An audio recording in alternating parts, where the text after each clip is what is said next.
250km 휴전선의 철통 경계와 적의 도발 위협에 365일 불철주야 대비하는 핵심 전력 대한민국 육군이 새로운 도약을 준비하고 있습니다. 변화하는 전장 상황과 위태로운 안보 위기 속에서 우리 육군은 어디로 나아가야 할까요? 국방 포커스 지금 시작합니다.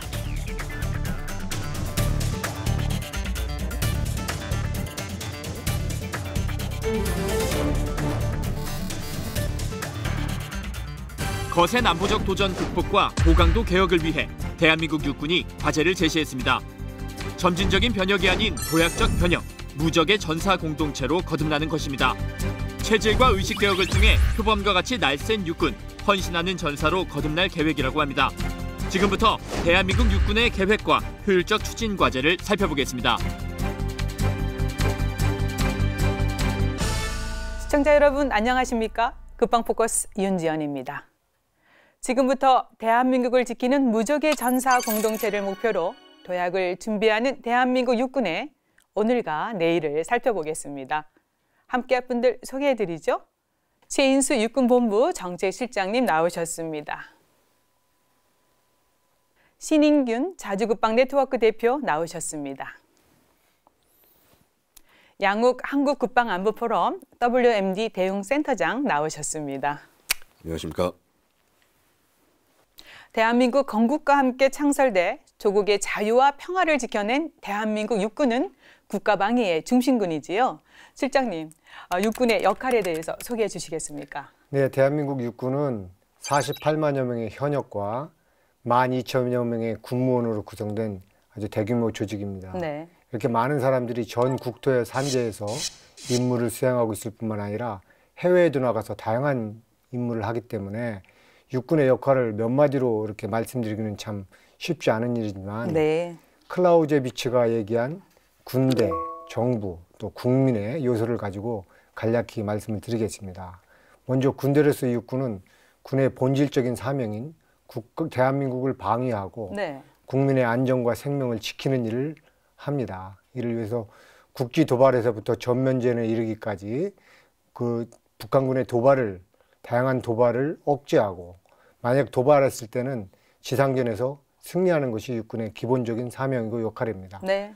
그 중에서도 이제 육군이 합동 전장 속에서 육군과 해군과 공군의 합동 전력을 발휘하는 기반 전력으로서 역할을 수행하면서 작전의 전반에 걸쳐서 주도와 지원을 병행하면서 육군이 합동 능력을 최대한 발휘하도록 보장을 합니다. 네. 궁극적으로는 위협의 근원을 제거해서 전쟁을 종결시키는 역할도 육군의 큰 역할이기도 하죠. 네. 정부의 조직의 일부로서는 국제평화유지군 활동을 한다거나 방산연맹을 비롯한 군사외교 활동을 통해서 국익을 증진시키고 있고 또 국민의 군대로서는 재난예방과 복구지원 그리고 오늘도 지금 평창에 한 5천여 명의 그 육군 병력들이 가서 지원하고 있는데 네. 이렇게 국가적인 대규모 행사를 지원하면서 국민의 편익을 증진하는 역할도 하고 있습니다. 네. 다양한 역할을 수행하고 있는 육군의 역할, 이거 한마디로 정의하기가 쉽지가 않습니다. 네. 네. 그래서 오늘 좀 더 육군에 대해서 알아보는 시간을 갖게 됐는데요. 신 대표님, 지금 말씀해 주셨지만 육군은 국가와 국민의 생명, 모든 역할을 잘 수행해내고 있지만 가장 중요한 역할이 지상전의 핵심 전략 아니겠습니까? 네. 이러한 육군의 임무 중요한데요. 더욱이 변화하는 전장 환경 속에서 육군의 역할과 중요성은 점점 더 중요해지고 강조를 너무 많이 할 수밖에 없는데 어떻게 생각하십니까? 네, 이제 그 얼마 전에 이라크전, 아프간전 이런 것들을 보면서 21세기 전쟁은 이렇게 해야 되구나. 미사일 쏘고 군함에서 토마호크 순항 미사일 쏘고 그래가지고 다 정리를 해놓고 마지막에 들어가서 한 며칠만 전쟁하면 되구나. 네. 이제 이런 환상을 가지게 됐어요. 그런데 그때 공격을 했던 대상은 주체는 미국이고 네. 상대는 아주 바다 건너에 미국 본토를 전혀 공격할 수 없는 이라크와 아프가니스탄이었습니다. 네. 얼마든지 그렇게 할 수 있는데 우리는 아시다시피 휴전선에서부터 불과 40km가 우리 수도 서울입니다. 현대전은 수도가 함락되면 전쟁 끝이거든요. 네. 부산까지 갈 일이 없어요. 그러면은 우리는 그렇게 대규모로 미사일을 먼저 날려서 정리를 할 시간이 없습니다. 예. 바로 개전과 동시에 엉켜버리기 때문에 엉켰을 때 적의 재파 공격을 서울까지 밀리지 않는 그런 맷집이 있어야 됩니다. 예. 그것은 병력으로 해결할 수 있는 문제죠.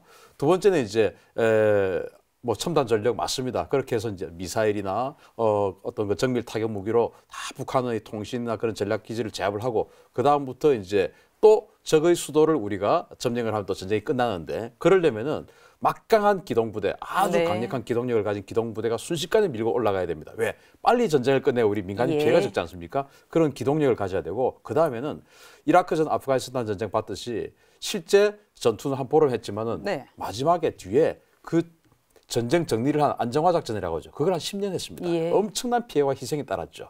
그러니까 미군이 병력이 부족해서 그걸 굉장히 힘들어했었거든요. 따라서 우리 육군이 아무리 전장 상황이 바뀐다 하더라도 이 병력 중심의 어떤 구조가 획기적으로 변화하지는 않을 것이다. 네. 그러나 더 강력한 어떤 그 기동력과 화력은 더 필요해졌다. 예. 왜? 민간인 피해를 줄여야 되니까. 네. 그렇게 생각합니다. 네. 육군의 역할, 한반도 안보 상황을 고려해 볼 때 정말 중요하지 않습니까? 예, 양욱 센터장님 한 말씀 해주시죠. 예, 뭐 일단은 지금 뭐 적의 상황을 한번 봐야 될 겁니다. 뭐 한 거의 지금 128만 명의 적군이라고 우리가 표현을 하는데 그 중에서 110만여 명 이상이 다 지상군입니다. 네. 거기에 반해서 지금 우리는 한 48만으로 대적을 해야 되는 상황인데요. 이미 2대1의 상황을 넘어서 그 1대2의 상황을 넘어서 1대3까지 싸워야 되는 그런 상황까지 지금 맞을 수 있다라는 네. 것이죠. 근데 이제 한번 그럼 생각을 해보겠습니다. 우리가 뭐 여러 가지 군대의 존재 이유가 여러 가지가 있겠지만은 일단 전쟁을 막는 것이 가장 중요한 임무인데 네. 뭐 혹시라도 전쟁이 난다고 하면 승리를 하는 것이 또 군대의 임무가 되겠죠. 자, 봤을 때 그럼 어떻게 전쟁을 이기느냐? 아까 우리 저 실장님께서 클라우세비치 말씀하셨으니까 말씀을 추가로 드리면은 이렇습니다. 전쟁 이기는 방법을 클라우세비치는 세 가지로 얘기를 하고 있습니다. 적 병력을 섬멸하거나 아니면 적의 수도를 점령을 하거나 아니면은 적의 동맹을 끊어서 고립을 시키거나 이 세 가지를 통해서 승리를 할 수 있다고 표현을 합니다. 지금 북한도 똑같은 목표를 갖고 우리를 상대를 하고 있고요.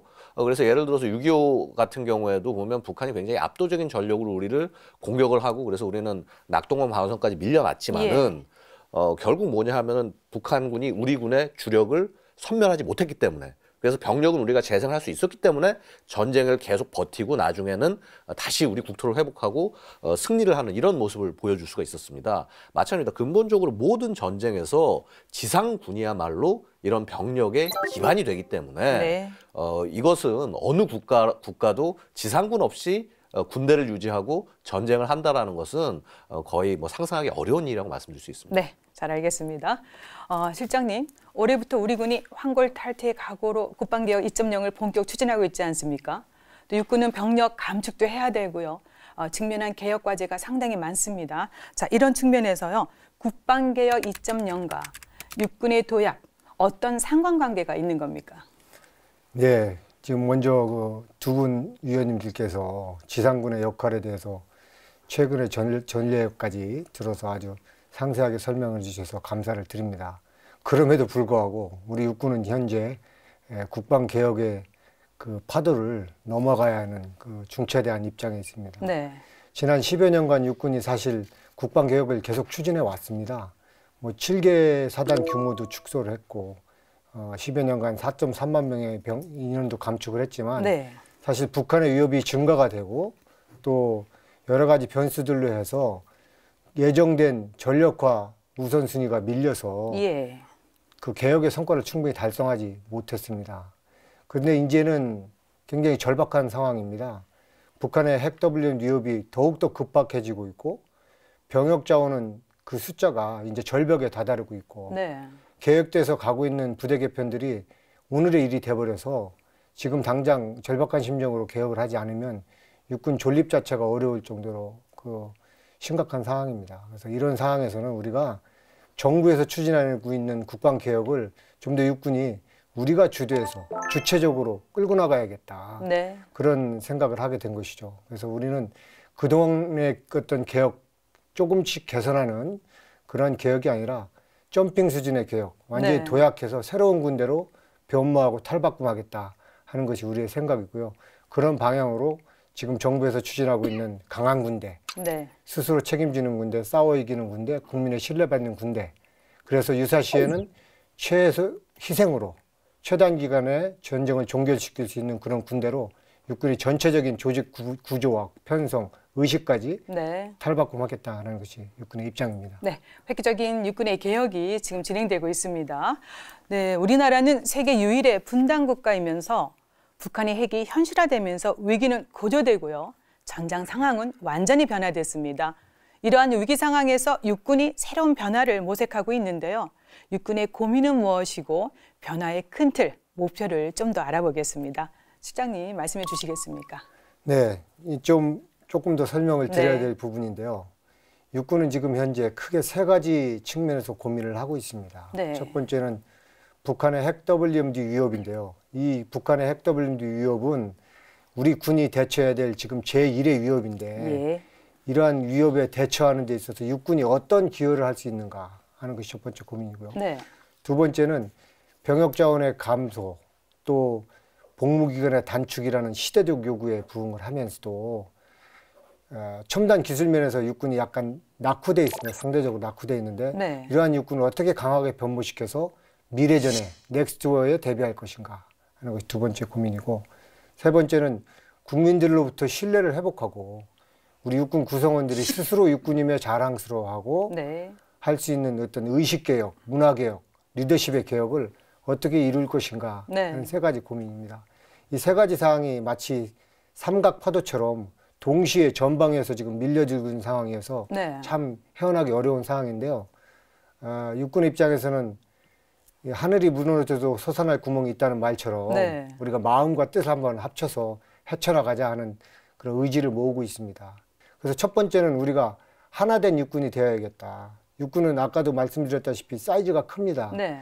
그래서 세대가 20대부터 50대 후반까지, 그다음에 성별, 지역, 학연, 또 뭐 병과, 기능, 굉장히 많은 분과가 있고 다양한 부대와 사람들이 있습니다. 이 사람들을 하나로 모으기가 네. 쉽지는 않습니다. 그런 것이 먼저 돼야 어떤 개혁을 추진해 나갈 수 있다고 보았고요. 네. 두 번째는 하드파워 측면에서 강한 군대로 우리가 거듭나야겠다라는 것입니다. 그래서 육군의 지금 조직과 구조 편성, 이러한 체질을 개선하는 문제가 되겠습니다. 네. 그래서 육군은 지금 국지 도발로부터 핵 전화의 전면전까지 모든 스펙트럼의 전쟁에 대비해서 싸워 이겨야 되는데 네. 그것을 위한 작전 수행 체계를 발전시키고 이것을 수행할 수 있는 전력과 구조, 장비를 갖춰나가고 훈련을 시키겠다는 것입니다. 네. 특별히 이제 북핵 WMD 위험에 대응해서도 육군이 현재 갖고 있거나 앞으로 갖게 될 미사일 전력을 적극적으로 좀 더 활용을 하고 네. 또 병력 위주의 구조에서 좀 더 첨단 장비, 최신의 신기술이 접합된 어떤 무인체계 이런 것들을 적극적으로 받아들여서 병력 위주의 군구조에서 좀 더 첨단 장비를 위주의 군구조로, 그래서 전투력이 좀 더 강화되는 네. 그런 형태로 나가야겠다라는 것이 두 번째 사항입니다. 그리고 마지막 세 번째는 육군의 구성원들의 의식을 좀 개혁해야겠다 하는 것인데요. 리더십과 조직 문화와 연관되어 있습니다. 육군의 구성원들이 정말로 내가 왜 군 복무를 하는지, 또 군 복무의 이유와 목적에 대한 그 복무 가치를 제고함으로써 그런 가치들이 기반이 돼서 네. 우리 구성원들이 뭉치게 된다면 어떤 시너지 효과를 발휘할 수 있지 않겠느냐 하는 측면에서 개혁 방향을 설정해 놓고 있습니다. 네. 총체적인 변화가 일고 있습니다. 그렇습니다. 네. 신 대표님, 이렇게 위기를 기회로 삼고 있는 육군의 개혁, 그리고 도약 목표 어떻게 바라보고 계시고요. 그다음에 국방개혁의 관건은 육군이다, 이런 얘기도 나오고, 단시일 내에 육군이 해야 할 일이 너무 많다, 뭐 여러 가지 평이 있습니다. 어떻게 보고 계시는지요? 네, 목표는 아주 적절하다고 생각합니다. 뭐 방금 장군님 말씀하신 그런 내용으로 간다면 정말 강한 군대가 될 것 같습니다. 네. 그리고 이제 국방개혁 지금 2.0 해서 뭐 엄청난 준비들을 하고 있는데 네. 사실 그 국방개혁의 대부분의 주체가 육군이죠. 왜냐하면 일단 뭐 가장 큰 게 병력 감축인데 네. 육군에서 거의 대부분의 병력을 감축하고 해군 공군은 뭐 그대로 이제 머무르니까요. 그래서 결국은 이 국방개혁 2.0의 핵심은 육군을 어떻게 변화시킬 것이냐. 이게 이제 핵심인 것 같은데, 그런데 방금 장군님 말씀하신 그 많은 것들이 과연 단시간 내에 4, 5년 내에 이루어질 수 있는 것들이냐. 네. 저는 이것에 굉장히 우려를 표하지 않을 수가 없어요. 왜냐하면 이런 것들이 전부 다 예산이 수반돼야 되는 일인데 예, 예. 그 예산이라는 게 우리 국가를 경영하는 데서 뭐 전부 국방 예산에 투입할 수도 없는 것이고 다른 여러 분야의 예산들이 있으니까 한계가 있습니다. 그래서 국방 개혁의 속도가 너무 빠르게 국민들이 이 속도를 요구를 하게 되면 자칫 전력이 약화되는 그런 그 부작용을 낳을 수가 있어요. 네. 따라서 이제 그 중에서 가장 핵심이 병력이 줄어들기 때문에 이제 첨단 전력으로 이를 상쇄해서 전력 지수를 맞춘다라는 게 이제 핵심인데, 그런데 병력은 줄어드는 속도는 뭐 계획한 대로 줄어드는데 예산이 수반되지 않으니까 전력이 갖추어지는 속도가 따라가지 않아요. 네. 그럼 어떻게 됩니까? 지금보다 전력이 약화되는 것이죠. 따라서 병력 감축 속도, 감축 규모와 예산 수반 되는 어떤 속도를 예. 아주 적절하게 조화를 해야지 한 곳만 너무 빨리 가면 이거는 우리 안보에 치명적인 위협이 있을 수 있다. 네. 그렇게 우리를 좀 표하겠습니다. 네. 예. 센터장님도 말씀해 주시죠. 예. 사실은요, 국방개혁이라는 거는요, 이렇게 뭐 어느 정권에 들어서서 새롭게 시작되는 것이 아니라요, 군이 가져가야 될 근본적인 과제입니다. 어느 나라 군대고 그 예를 들어서 어느 시기 동안만 하는 것이 아니라 개혁이라는 건 꾸준히 끌고 가야지 의미가 있는 것이고요. 아주 뭐 간단히 말씀드리면요, 이런 겁니다. 그 2018년 그 최근에 이제 1월 정도에 매티스 장관이 미국 국방 전략을 제시를 합니다. 그러니까 네. 이제 국가안보 전략이 나오면은 거기에 따라서 이제 국방 전략을 제시를 하는데, 거기 보면 이제 얘기하는 게 세 가지를 얘기하는데 이겁니다. 이제 처음은 이제 미군 스스로의 역량 강화하겠다. 네. 그 다음에 이제 동맹과 파트너 국가들과의 그런 어떤 그런 그 이 힘을 동맹을 강화하겠다. 그리고 세 번째 얘기가요, 국방개혁 얘기하고 있습니다. 네. 미국같이 내내 해온 나라들도 예를 들어서 어떤 그 조직이라든가 이런 것들, 여태까지 이제 보면은 이제 미국 같은 나라들은 굉장히 상대적으로 예산이 많으니까 그런 것들을 집행을 하기는 하는데 효율성이 떨어지더라. 네. 어떻게 하면 이걸 효율성 있게 끌고 가겠냐, 이런 얘기들을 하고 있는 거거든요. 근데 보면은 결국은 이런 정상적인 과정으로 가는 것이 국방 개혁인데, 우리 같은 경우는 이게 왜 잘 안 되냐면은 늘상 현행 작전이 우선이 되는 겁니다. 갑작스럽게 북한이 뭐 도발을 하고 뭐 그래서 뭐 천안함 연평도 혹은 뭐 지뢰 도발 이런 부분이 생기면은 네. 당장 거기에 대응할 어떤 그 전술이라든가 장비를 찾아서 가다 보니까 큰 흐름이 언제나 흔들리게 되는 것이죠.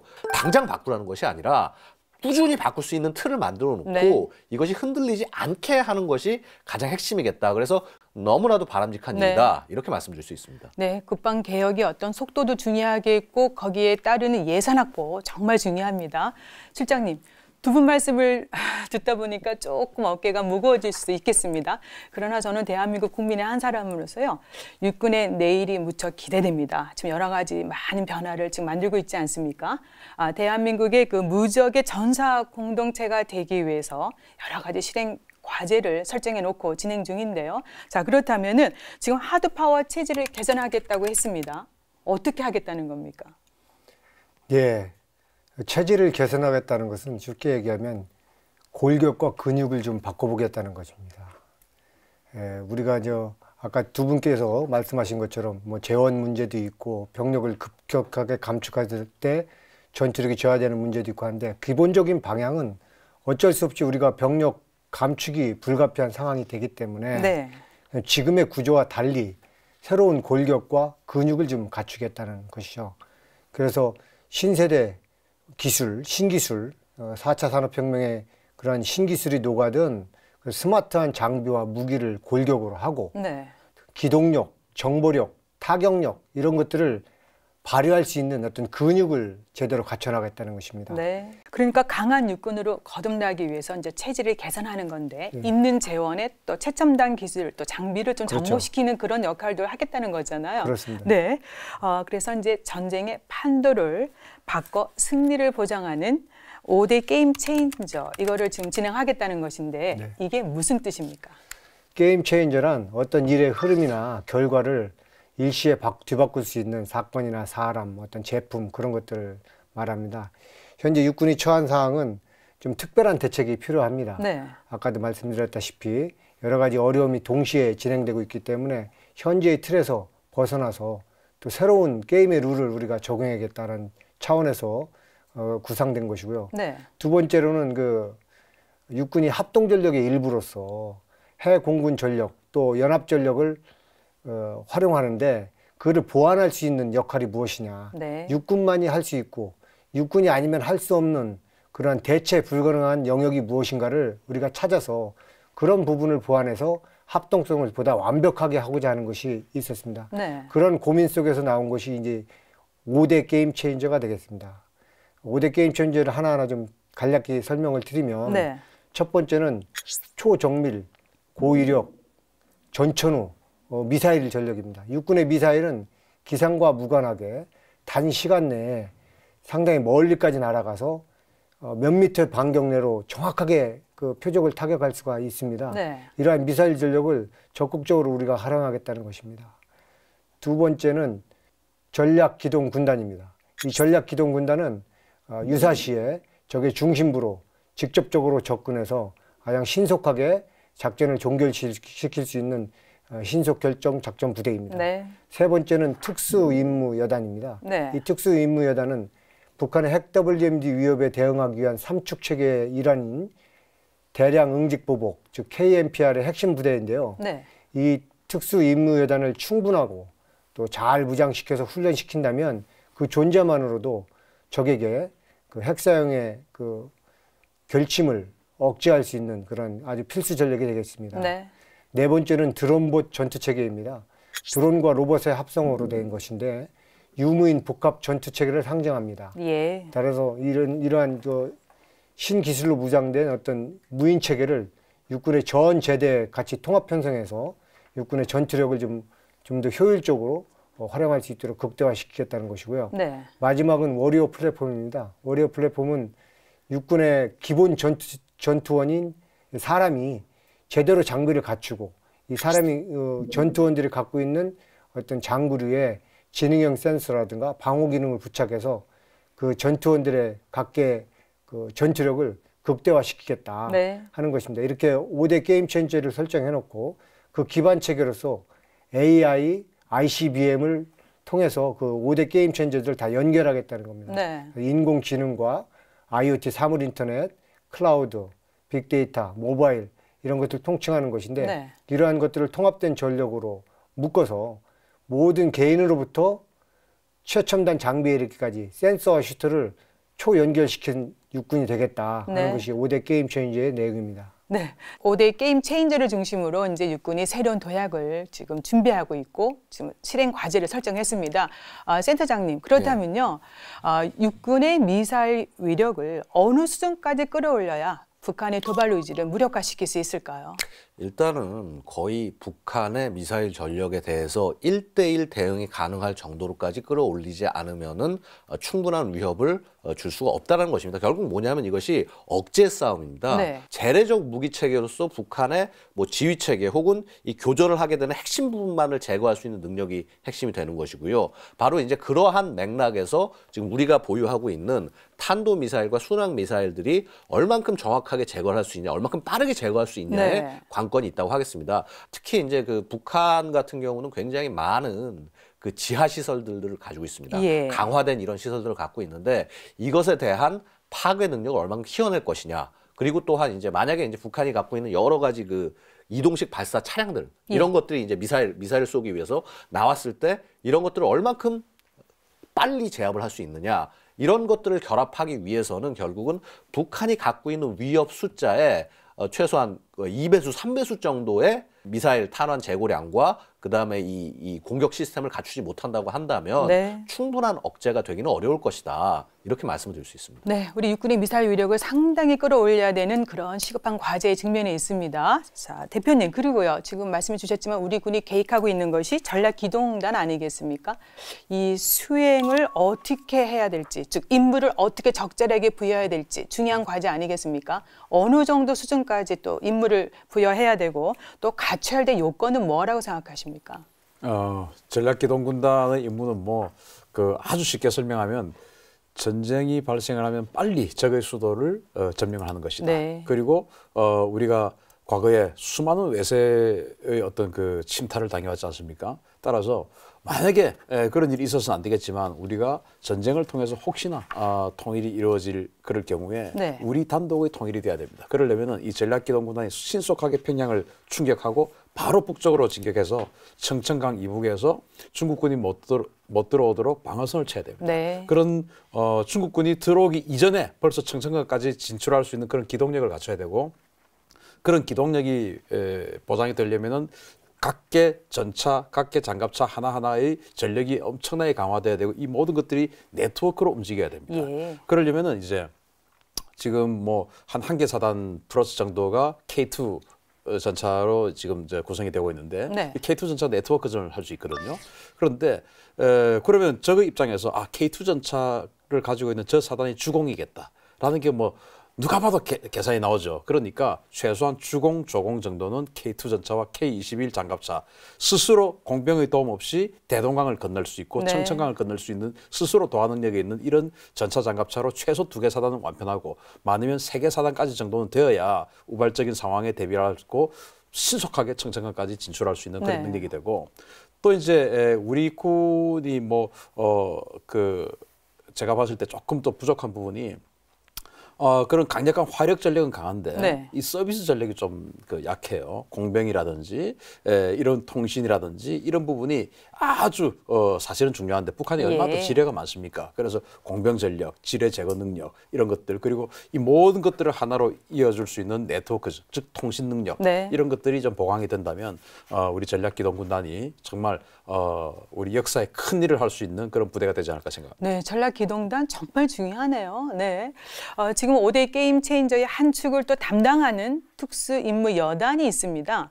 최근 언론에서도 많이 조명이 됐었는데요. 특수임무여단이 왜 필요하며 향후에 어떻게 그 역량을 갖춰 나갈지도 궁금해지는데요. 실장님 말씀해 주시겠습니까? 네, 특수임무여단은 북핵 WMD 대응의 3축 체계를 담당하고 있는 아주 핵심 부대입니다. 네. 핵 전략 이론에 따르면 적의 핵 사용을 억제하려면 2가지 축의 접근이 필요합니다. 네. 첫 번째는 거부적 억제라고 하는데요. 상대방이 핵을 사용함으로써 얻고자 하는 그런 이익을 거부하는 네. 것입니다. 그리고 이러한 수단으로는 미사일 방어 체계라든가 대표 구축, 사후 조치 처리 능력 등을 통해서 우리의 피소를 최소화하는 그런 대책과 능력이 필요한 것이고요.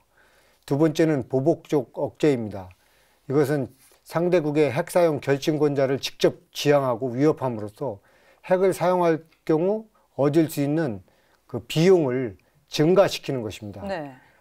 이러한 대책으로는 이제 우리가 지금 하고 있는 KNPR 대량 응징 보복이 되겠고요. 네. 그 중에 지금 특수임무여단이 그런 역할을 수행하는 핵심 전력이 되겠습니다. 네. 지금 육군에서는 특수임무여단을 지난해 말 창설한 이후에 조직과 장비, 편성을 지속적으로 보강해 가고 있고 예. 향후에 초소형 무인기라든가 위성 통신 장비, 침투 수단을 좀 더 보강함으로써 유사시에 적의 지도부로 직접 타격하고 할 수 있는 그런 전략적 타격 작전 임무를 수행하게 될 것입니다. 네. 이제 여기 새롭게 창설된 거잖아요. 네. 역시 재정 확보도 중요할 것 같습니다. 그렇습니다. 네. 필요 전력, 첨단 전략 확보는 미래전을 대비하기 위해서 정말 필요하고요. 또한 전쟁을 승리를 이끌기 위해서 필요한 건데요. 여기다가요, 장병들의 생존력을 보존하기 위해 필수 요건이 아닐까 싶습니다. 자, 그런 면에서 주목되고 있는 것이 무인기입니다. 크기와 용도가 다양해 더 위협적인 무기가 될 수 있는데요.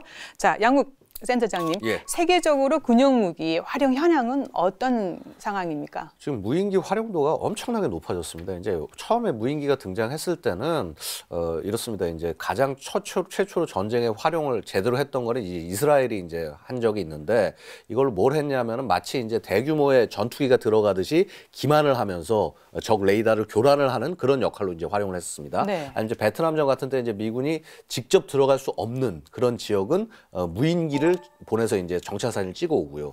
이랬던 것이 이제 한 1990년대, 그러니까 걸프전 때부터 이제 미국이 파이오니어 같은 무인기들을 활용하기 시작하면서 네. 정찰용으로 이제 의미를 갖기 시작을 했고요. 근데 이 놀라운 일이 벌어진 것은 이제 2001년 그 아프간 전쟁 때 이때 이제 소위 프레데터라는 무인기에 헬파이어라는 미사일이 장착이 됩니다. 원래 이게 미사일 장착이 된 것은 이제 그 이 테러범들을 이 정밀하게 제거하기 위해서 암살하기 위해서 원래 개발이 됐었던 건데 네. 이것이 그냥 그런 단계를 넘어서 이 지상군에 있는 병력을 그 이제 항공 지원, 그러니까 우리가 캐스라고 표현을 하는데요. 네. 근접 항공 지원을 무인기가 해주는 상황으로까지 발전을 했습니다. 그러다 보니까 이제 소위 우리 킬체인이라고 얘기하지 않습니까? 그런 이제 어떤 적의 표적을 발견을 해서 공격하기까지 시간. 예전에는 무인기가 없던 시절에는 막 수시간이 걸렸습니다. 네. 근데 무인기가 있고 내내 감시를 하니까 이제 미국은 예를 들어서 아프간이나 이라크 같은 지역에서 10분대로 그 시간대가 줄어들었어요. 예. 그래서 결국은 이런 무인기를 얼만큼 잘 활용하느냐가 그 나라의 그 군사력이 얼만큼 효율적으로 적은 인원을 갖고도 효율적으로 교전할 수 있게 하느냐. 그러니까 네. 예를 들어서 예전에 대대가 지키고 있던 섹터를 소대, 중대 정도급의 부대가 무인기라든가 이런 것들을 활용을 하면서 충분히 지킬 수 있는 네. 그런 상황으로 지금 나가고 있다는 것이죠. 군사 선진국에서는 무인기 활용이 점점 커지고 있다는 얘기인데요. 그렇습니다. 자, 그런데요. 우리는 국방 예산을 보니까 4단급 정찰용 무인 항공기 예산이 삭감이 됐습니다. 예. 자, 그러면 우리의 무인기 전력화 사업 정말 문제가 없는 겁니까? 어떤 상황입니까? 일단 무인기 문제는 굉장히 심각하게 바라봐야 되는 것이요. 지금 이제 예를 들어서 4단급 정찰용 무인기 사업 같은 경우도 어떻게 보면 예산이라든가 이런 관심이 충분했다고 한다면 진작에 이 배치가 이루어졌어야 될 시스템인데 뭐 아마 제가 기억하고 있기로는 거의 10년 이상 정도 뒤로 계속적으로 미뤄져서 네. 그나마 왔던 건데 이것이 또 지금 미뤄지게 되는 상황이 됐다라는 것이죠. 이것은 이제 소위 국방 개혁을 끌고 가야 되는 육군 입장 뭐 혹은 우리 국가 전체 입장에서 봤을 때도 받아들일 수 없는 일이라고 볼 수가 있고요. 예. 빨리 이런 부분에 대해서는 시정을 통해서 이 전력화를 이뤄내야 됐다. 왜냐하면 그만큼 병력도 줄어들고 그다음에 지금 대한민국에 갖고 있는 어떤 정찰 수단의 이런 것들이 중요성이 커졌습니다. 네. 왜냐하면 북한이 그만큼 수많은 그 예를 들어서 미사일 발사 차량이라든가 혹은 병력이나 이런 것들을 갖고 도발할 수 있는 가능성은 계속 늘어나는데 네. 4단급 단계에서조차 이런 그 판단을 하고 할 수 있는 이 수단들이 충분하지 못하다고 한다면 대응할 수 있는 범위와 능력은 줄어들 수밖에 없다라고 말씀을 드릴 수 있습니다. 네. 무인 항공기 전력화 사업도 조금 더 진척을 해 나가야 된다 이런 의견이신데요. 자, 실장님, 육군이 준비하고 있는 5대 게임 체인저 조금 더 살펴보겠습니다. 아까 말씀해 주신 것 중에 드론봇 전투 체계가 있습니다. 이거 소개해 주시겠습니까? 드론봇은 드론과 로봇의 합성어입니다. 네. 그래서 그 유무인 복합 체계의 어떤 상징이라고 할 수가 있겠습니다. 쉽게 말해서 이미 확보하고 있거나 곧 확보하게 될 어떤 첨단 기술 기반의 무인 장비를 육군의 전 제대에 혼합 편성하겠다는 그런 것입니다. 네. 미국이나 이스라엘 같은 선진국에서는 이미 이러한 개념 발전이 많이 되어 있습니다. 그래서 인간과 기계가 공동으로 또 협력해서 의사결정을 한다든가 예. 또 웨어러빌 기기 같은 걸 착용해서 인간의 능력을 보조한다든가 또 인간과 그 어떤 장비가 협동으로 해서 하나의 전투팀을 구성해서 싸운다든가 이러한 것들이 진행되고 있습니다. 네. 하지만 프로그램화된 자동화를 넘어서 스스로 판단하고 결심할 수 있는 자율화 단계까지도 계속 진입해 나가고 있는 것이죠. 네. 그래서 우리도 이러한 그 드론과 로봇으로 구성된 장비를 각 부대에 혼합해서 전투 체계를 갖춰 나가겠다는 것입니다. 그동안 육군은 UAV를 운영해 왔는데 주로 감시 수단으로 이렇게 운영해 왔습니다. 근데 이제는 이런 드론과 로봇을 감시뿐만 아니라 타격, 또 그 화생방 정찰, 네. 제독, 지뢰 제거, 통신 이렇게 다양한 분야에 운영을 함으로써 인간의 피해를 유발할 수 있는 고위험의 어떤 미션을 그러한 장비들에게 주고 또 적으로 하여금은 우리와 기계가 싸우게 하겠다. 우리는 그 사람과 사람이 싸우는 게 아니라 우리의 무인 장비들과 적이 싸우도록 하겠다 네. 하는 그런 개념인 것입니다. 이를 위해서 육군에서는 세 가지 축에서 접근을 하고 있는데요. 첫 번째는 교육사의 드론봇 전투 군사연구센터를 창설했습니다. 네. 그래서 이것은 국내외에 있는 드론과 로봇 관련된 각종 첨단 기술 또 상용화된 기술들을 연구하고 동향을 파악해서 군사용으로 전환시킬 수 있는 방법을 연구하는 어떤 플랫폼이고요. 네. 두 번째는 정보학교에 드론 교육센터를 창설해서 여기에서는 드론 전문 전사를 육성하고 있습니다. 네. 세 번째로는 지상작전사령부 창설과 연계해서 실제 드론보 전사를 올해 창설할 예정으로 계획하고 있습니다. 예, 4차 산업혁명을 같이 접목하고 있는 건데요. 그렇습니다. 예. 그리고 또 개인의 전투력하고 생존력을 극대화시키기 위해서 개인 전투 체계, 즉 워리어 플랫폼을 구축한다고 하셨잖아요. 세부 추진 사항 어떻게 되는 겁니까? 예, 육군은 가장 소중한 것이 사람입니다. 이 각계 전투원이 가장 중요한 자산으로 보고 있는데 이런 각계 전투원의 개인 전투 체계를 개선해 나가는 것, 이것을 워리어 플랫폼으로 우리가 명명을 하였습니다. 예. 그래서 워리어 플랫폼은 단순히 전투복을 개선하는 것을 떠나서 각종 전투 장구리와 그 피복 또 무기와 장비를 그 최첨단 기술에 부합되도록 그렇게 함으로써 네. 전투 효율성을 극대화하고 생존성을 보장하겠다는 것입니다.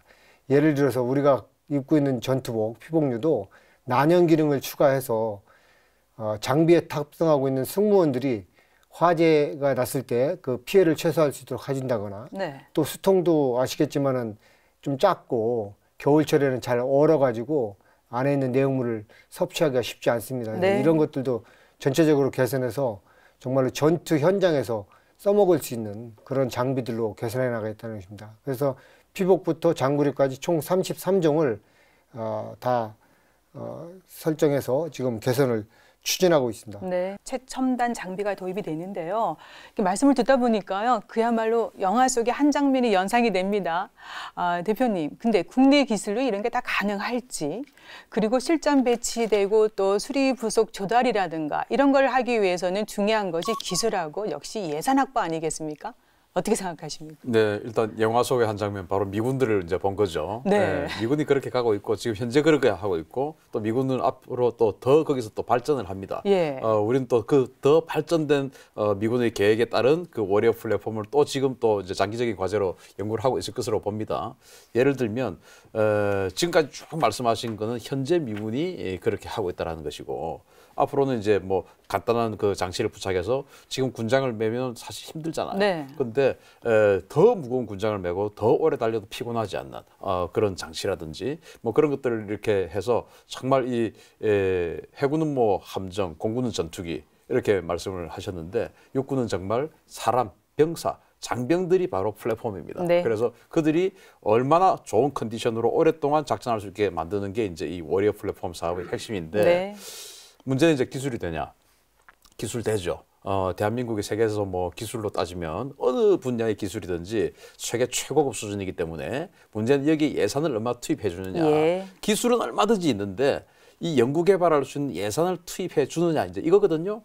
모든 것을 국가에서 다 할 수 없습니다. 결국 이제 민간 기업을 활용해야 되는데 민간 기업은 이익이 있어야 합니다. 네. 그러니까 그 이익을 적정한 이익을 보장해주고 또 실패해도 다시 도전할 수 있는 시간과 또 그런 어떤 제도를 뒷받침해 주는 장기적인 어떤 관점에서 이것을 계속 끌고 간다면 정말 얼마 지나지 않아 우리 대한민국 이 병사들은 네. 그야말로 첨단 워리어로 탄생하지 않을까. 그런데 이제 한번 기술 개발을 의뢰를 했는데 이게 잘 안 됐다고 해서 이 기업은 문제가 있다. 이건 방산비리다라고 몰고 가버리면 더 이상 나설 기업이 없어지겠죠. 네. 그러니까 정말 우리 기술 충분한데 믿고 지원해 줄 수 있는 시스템과 예산이 더 필요합니다. 네, 좀 더 보완을 해야 될 것 같은데요. 그렇습니다. 그래서요, 양국 센터장님, 예. 이렇게 지금 우리 육군이 미래 전쟁에서 승리를 보장할 수 있는 강한 육군으로 거듭나기 위해서 체질 개선을 하고 있지 않습니까? 예. 좀 더 보완해야 되고 꼭 이거는 해야 된다, 해야 되는 거 있으면 의견 주십시오. 뭐 제가 볼 때는 가장 핵심인 것은 결국 그렇습니다. 한 몸처럼 움직여야 되는 겁니다. 이제 소위 우리가 무적의 전사 공동체라고 얘기를 하는데 네. 그러면 한 가지 목표를 보고 한 가지의 노력을 들여서 한 몸처럼 움직여서 이길 수 있는 구조를 만들어야 되는데요. 이것이 되기 위해서는 결국은 소통이 중요합니다. 이 소통이라는 것이 뭐 우리가 뭐 조직 안에서도 뭐 서로 소통이 중요하고 심지어는 가족끼리도 예를 들어서 뭐 부부 간에 혹은 부모 자식 간에 소통이 중요하지 않습니까? 마찬가지로 군 내에서도 뭐 예를 들어서 어떤 그 현장의 문제점이나 이런 부분에 대한 것들을 들어서 네. 그런 것들이 정말 반영이 된 시스템이 될 수 있도록 하는 것이 제일 핵심이라고 볼 수가 있고요. 물론 그런 노력들 지금 굉장히 우리 육군에서 뭐 잘하고 있습니다만은 그럼에도 불구하고 놓치는 부분들이 있을 겁니다. 놓치는 부분들이 생기지 않게 예를 들어서 뭐 현장의 부사관이라든가 혹은 뭐 병사단에서도 좀 노련한 병사들 이런 것들의 얘기들을 좀 취합을 해서 만들어내는 것이 굉장히 중요하다. 그리고 네. 이런 것들이 시스템화가 돼서 뭐라 그럴까 어떤 새로운 장비가 나오면은 분명히 이 연구를 하는 사람들이 바라보는 것과 사용자들이 바라보는 것은 굉장히 틀릴 수밖에 없습니다. 네. 이 사용자들이 정말로 뭘 필요로 하는지, 물론 또 그렇다고 사용자들이 필요하다는 걸 또 기술적으로 다 들어줄 수도 없고 사용자들이 자기가 뭘 필요로 하는지 모르는 경우들도 있습니다. 그래서 이런 것들을 어떻게 균형을 잘 잡아가느냐, 이것이 그런 어떤 그 방향성이 없이 개발을 하면 어떻게 되냐면요. R&D 예산은 예산대로 쓰는데 결과는 전혀 엉뚱한 것이 나오는 그런 문제가 생길 수 있다는 것이죠. 그래서 여기서 굉장히 현명하게 끌고 나갈 필요가 있다고 말씀드릴 수 있습니다. 네, 현장의 목소리가 적절하게 반영돼야 된다. 네, 신 대표님도 의견 주십시오. 네, 이제 그런 부분에 대해서 우리 양욱 센터장 말씀하셨으니까 네. 저는 좀 다른 분야 좀 이야기하겠습니다. 우리 군대는 필연적으로 필연은 아니지만 어쩌면 한 번은 우리 영역이 아닌 적진으로 들어가야 하는 그런 그 운명을 가지고 있습니다. 네. 아까 전략기동군단 이야기를 했지만 전략기동군단 전부 대부분이 다 전차, 장갑차, 차주포 이런 엄청난 중화기들로 이루어져 있어요. 네. 그런 중화기들 연료 없으면 움직이지 않습니다. 그럼 과연 우리가 우리 스스로 평양이다, 청천강이다 또는 저기 개마고원까지 전부 연료나 식수를 보급해 줄 수 있는 능력이 있느냐. 예. 그래서 우리는 보급 능력을 지금 사실은 좀 의존적인 그런 측면이 있는데 우리 스스로의 보급 능력을 좀 가지자. 예. 그렇게 되면 정말 독자적인 확실한 어떤 능력을 가진 군대가 되지 않을까 생각합니다. 네, 정말 좋은 의견입니다. 지금 계속해서요. 대한민국을 지키는 무적의 전사 공동체로 거듭나기 위해서 육군의 두 번째 핵심 과제를 살펴보도록 하겠습니다. 소프트 파워 의식 개혁이라고 제가 들었습니다. 네, 어떤 겁니까? 소개해 주십시오. 예, 의식개혁 문제는 굉장히 중요한 문제입니다. 이것은 우리의 리더십과 조직 문화 등과 연결이 된 과제입니다. 네. 우리의 그 생각과 그러니까 인식과 행동의 패러다임을 한번 다 바꿔보자는 것입니다. 대략 우리가 한 5가지 정도 방향을 정해놓고 있습니다. 그래서 형식이나 외형적인 데서 전환해서 우리가 가치와 본질을 좀 집중하자 네. 하는 것이 첫 번째고요. 두 번째는 현실에 안주하는 그러한 태도로부터 벗어나서 좀 미래와 혁신을 지향하자 네. 하는 것이 두 번째입니다. 그 세 번째는 우리가 열린 육군을 지향해야겠다. 육군만의 생각과 육군만의 아이디어를 가지고 하지 말고 소통하고 개방하고 또 외부와의 전략적 제휴를 강화하고 이런 노력들을 좀 해야겠다는 것이고요. 네. 네 번째는 그 인권을 중시해야겠다. 그래서 우리가 특수 목적하에 조직된 우리가 부대이고 그런 특수한 가치를 추구하지만 절대로 인권이나 안전이나 생명 이런 보편적 가치를 경시해서는 안 되겠다. 네. 그 다섯 번째는 이러한 정책들이 지속성을 가지려면 교육이 잘 돼야겠다. 교육 입군이다. 그래서 교육을 잘 시키고 인재를 잘 육성해야겠다. 이런 것이 이제 5가지 지향 방향을 설정해 놓았습니다. 예. 근데 가장 중요한 것은 위로부터의 솔선수범이다. 장군부터 똑바로 해야겠다라는 것이죠. 장군들부터 정신연문을 이루고 네. 또 장군들부터 자기의 권위를 내려놓고 노블레스 오블리주를 실천하고 이러한 것들을 제대로 해보자라는 것이 그 방향입니다. 그래서 육군에서는 지난 그 연말에 주요 지휘관 회의를 개최해서 삼성장군 회의를 했습니다. 네. 육군의 전 삼성장군들이 한번 모여가지고 장군부터 지키고자 하는 직무 수행을 다짐했습니다. 예. 그 내용을 잠깐만 해드리면 계급 고하를 막론하고 모든 전우의 인격과 인명을 내 몸처럼 아끼고 존중한다. 자리에 연연하지 않고 대의를 위해 언제든지 책임을 진다. 직권을 남용하여 사역을 추구하지 않으며 어느 누구도 출신, 지역, 학연이나 종교, 성별, 병과 등으로 인하여 차별하지 않도록 한다. 이런 것들을 포함한 5가지 사항들을 논의하고 결의를 한 바 있습니다. 의식개혁이 어렵습니다. 네. 사람들이 계속 바뀌기 때문에 그 바뀌는 사람들의 의식을 다 한 방향으로 모아가기 참 어렵습니다. 그래서 장군들부터 좀 똑바로 솔선수범하자 네. 하는 것이 우리의 큰 방향입니다. 역시 실천이 중요하겠죠. 그렇습니다. 예. 소프트 파워는 어떻게 보면 장병의 사기와 또 전투력과 직결되는 부분 아니겠습니까? 유사시에 목숨을 걸고 전장에 나아가야 되는 우리 장병들을 위해서 꼭 필요한 덕목일 텐데요. 자, 그런데요. 실장님, 육군이 소프트 파워에서 지향하는 것이 전사 기질이 충만한 가치 공동체라고 했는데 이게 어떤 내용을 담고 있습니까? 예, 전사 기질이 충만하다는 것은 육군이 추구하는 전사의 구비 요건 세 가지를 갖춘 사람들로 넘쳐난다는 것이죠. 첫 번째는 올바른 전사입니다. 올바른 전사는 인격과 인품 측면에서 도덕적, 윤리적으로 올바른 전사를 말하고 네. 또 군인다움을 견지한 전사를 말합니다. 유능한 전사란 능력이 있는 것이죠. 고도의 전문 지식을 가지고 있고 또 기술적인 숙련도도 충분하고 상황에 대한 통찰력과 즉각적인 상황 조치 능력을 갖춘 유능한 네. 전사를 말합니다. 헌신하는 전사는 자기의 직권을 남용하지 않고 사심 없이 조국과 국가를 위해서 헌신하는 그러한 것을 의미합니다. 네. 이러한 그 올바르고 유능하고 헌신하는 전사를 우리가 길러내는 것, 그런 전사 기질을 찾아내는 것이 우리의 지금 목표인데요. 네. 이것은 우리 군의 전통 속에 면면이 흐르고 있습니다. 상무전신이라든가 화랑도 정신이라든가 또 독립군의 정신이라든가 이렇게 전통 속에 흐르고 있는 것을 제대로 한번 찾아서 네. 살려내보자 하는 것이 우리의 지금 노력 방향입니다. 이러한 전사들이 가치를 기반으로 뭉쳐야 하는데요. 가치는 의미와 목적을 부여할 때 나온다고 봅니다. 네. 내가 왜 군대 생활을 하는지, 내가 왜 비상대기를 하고 훈련을 받아야 하는지 그런 것들에 대해서 하나하나 의미와 목적을 부여해 줌으로써 우리가 어떤 목적과 의미를 가지고 이렇게 군생활을 하고 있구나 하는 것을 저 젊은 장병들부터 고급 지휘관에 이르기까지 네. 분명히 목적과 이유를 알고 그 과업을 수행할 수 있도록 묶어주겠다는 것입니다. 네. 그래서 조직이 추구하는, 육군이 추구하는 보편적 가치와 개인이 추구하는 그 자기의 개인의 가치가 충돌되지 않고 균형을 이룰 수 있도록 이렇게 해나가겠다는 것입니다. 육군은 이를 위해서 지금 육군사관학교에 가치문화연구소를 창설해서 연구를 시행하고 있습니다. 네. 그래서 앞으로 전 장병들에게 복무 가치, 핵심 가치에 대한 설문도 하고 네. 인터뷰도 해서 우리가 정말로 개인의 가치와 조직의 가치를 조화롭게 이뤄나갈 수 있도록 연구를 추진하고 있습니다. 네. 가치문화연구소 역할도 정말 기대됩니다. 네. 헌법적, 보편적 가치를 중시하는 문화 조성. 결국은 장병들의 인권이 보장되는 병영문화 조성을 뜻하는 것일 텐데요.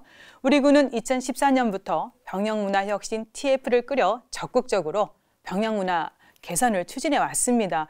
그런데 여전히 개선되지 않는 부분이 있습니다. 자, 양국 센터장님, 어떤 부분이 잘 개선되지 않고 있다고 생각하십니까? 네, 전반적으로 굉장히 잘 개선이 되었습니다. 네. 여전히 부족한 점은 있다고 하지만은 일단은 사고율이 현저하게 줄어들었고요. 이제 아마 우리가 그 2014년에 목격했던 뭐 임병장 사건이나 유일병 사건 같은 그러한 일들은 반복되지 않도록 네. 시스템적인 구성들은 굉장히 잘 돼 있습니다. 근데 문제는 결국은 이러한 이 젊은이들이 그 분명히 자신들이 학창 시절에 그 배워왔고 생활했던 것을 군대에 들어와서 순식간에 바뀔 수가 없다는 것입니다. 그래서 여전히 우리가 눈에 보이지 않는 그런 눈에 보이는 사고나 이런 것들은 줄어들었을지 몰라도 네. 근본적으로 그들의 젊은이들 문화 속에 존재하는 뭐 예를 들어서 뭐 왕따 분위기라든가 혹은 요즘 왕따라고 하죠. 은따라고 하든가 이런 것들은 전혀 사라질 수는 없는 것입니다. 네. 그래서 이런 부분에 대해서 어떻게 근본적으로 바꿔나가야 될 거냐. 이것은 뭐냐 하면은 신분 자체가 이제 내가 민간인이고 이런 것이 아니라 이 나라를 지키는 군인으로서의 신분이라고 한다면은 이 서로 간에 대하는 것들 단순히 동료가 아니라 전우로서 대해야 되는 것이고 그다음에 전시에 서로 믿을 수 있는 그런 존재로서 발전해야 네. 되는 것이고 분명히 민간의 가치와 군의 가치는 틀립니다. 그래서 그러한 가치들을 어떻게 내재화시킬 것이냐. 근데 내재화시키는 것이 단순히 뭐 위에서 교육만 시켜서 내재화시키는 것이 아니라 본인들이 생활하면서 느껴야 되는 것이거든요. 네. 내가 이렇게 하지 않으면은 이 생활을 버티기가 어렵겠구나. 혹은 이렇게 해야지 내가 굉장히 효율적으로 생활을 잘하고 나갈 수 있겠구나. 그래서 그러한 그 전반적인 프로세스를 만들어 주는데 좀 더 네. 집중해야 되는 것이 아니냐. 근데 이를 위해서 필요한 것은 뭐냐면은요. 우리가 보통 군 관련된 교육들 같은 것들 간부들에 대한 교육들이나 이런 것들은 굉장히 잘 돼 있습니다. 예. 근데 이제 병사 차원에서의 교육은 사실은 뭐 예를 들어서 뭐 이제 그 주요한 그 참모들이 와서 뭐 정신 교육을 한다거나 뭐 어떤 뭐 법규 교육을 한다거나 이런 정도 수준에 좀 머물러 있는데 네. 이러한 것들을 좀 역량을 좀 강화를 해서 어떤 이 스스로 좀 이런 것들을 생각을 많이 할 수 있게 만드는. 네. 그러니까 과거에는 우리가 뭔가 지시를 내리면은 거기를 따라가는 병사들을 원했다고 한다면 이제 인원도 적어지고 해야 될 일도 많아졌기 때문에 네. 스스로 생각하고 자기들이 업무를 끌고 갈 수 있게 하는 그런 병사들을 키워내는 시스템을 바꿔야 된다. 그런 방향의 변환이 필요하다고 생각합니다. 신세대 장병들의 눈높이에 맞추는 병역 문화 개선 중요한데 쉽지는 않지만 노력은 계속하고 있습니다. 자, 그런데요. 육군에서 지금 말씀해 주신 헌법적, 보편적 가치를 중시하는 문화 조성을 위해서 어떤 노력을 할 예정입니까? 예, 우선 그 육군에서 추진하고 있는 모든 정책과 제도를 법률적인 관점에서 반드시 바라보고 추진하도록 하는 것이 있겠습니다. 그래서 우리가 하는 일들이 정말 법규에 타당하고 적법한 것인지 네. 그런 것들을 되돌아보자는 것이고요. 그래서 육군 규정도 지금 현재 162개가 있는데 그걸 일제적으로 한번 다시 정비할 필요성을 느끼고 있습니다. 예. 두 번째로는 그 보편적 가치, 그 보편적 가치에 대해서 다시 한번 생각을 하고 우리 신세대 장병들이 정말 마음으로 받아들일 수 있고 그들의 가슴을 울리게 할 수 있는 어떤 가치가 무엇인지를 찾아내서 우리의 복무 가치를 재정립하는 것도 네. 그 일환이 되겠고 지금 육군에서는 안전육군 만들기를 추진하고 있습니다. 네. 그래서 인권, 생명, 안전이 존중되는 그러한 시스템과 제도를 정착시키자 하는 것도 그 일환으로 되고 있고요. 네. 마지막으로 이제 아까 말씀하셨다시피 양욱 의원 말씀하신 것처럼 교육인데요. 그 교육도 상부로부터 이렇게 정신교육만 하는 것이 아니고 스스로 토의하고 논의하는 과정을 통해서 우리가 군 생활하는 것이 어떤 가치를 가지고 있고 내가 인생을 잘 살아가려면 적어도 이러이러한 가치와 덕목들은 우리가 갖춰줘야겠구나 하는 것들을 스스로 느끼고 체득할 수 있도록 네. 그렇게 교육도 지향해 나갈 예정입니다. 네, 지금 다양한 교육 프로그램도 개발되고 있습니다. 그리고 실장님, 핵심 전투 임무 과업에 집중하는 시스템을 구축하겠다고 했는데요. 이 부분은 어떻게 개선해 나갈 예정이십니까? 예, 이분도 정말 우리가 저도 군 생활을 쭉 해오면서 계속 발전시키려고 했던 부분인데 참 잘 안 되는 부분 중에 하나입니다. 근데 이제 우리가 본질을 추구하고 재유치해서 자기 역할을 좀 제대로 해보자 하는 것입니다. 네. 예를 들어서 우리가 아직도 여전히 좀 형식적이거나 행사성이거나 그런 일들이 좀 많이 있습니다. 예. 없애려고 했지만 좀 남아있는 부분이 있습니다. 예를 들어서 조금 있으면 각급 사관학교에서 졸업식을 하게 되는데 네. 분열하는 시간이 한 몇 분 안 됩니다. 근데 그 분열을 하기 위해서 3주, 4주 동안 많은 그 전체 졸업생들과 재학생들이 다 연습을 하게 되는데 네. 그게 무슨 목적과 의미를 가진 연습이냐 하는 것 문제제기도 이거 맥이 닿는 것입니다. 그래서 우리가 하는 모든 활동에 분명한 이유와 목적을 찾아서 불필요한 것들은 하지 말아야겠다 네. 하는 것이고요.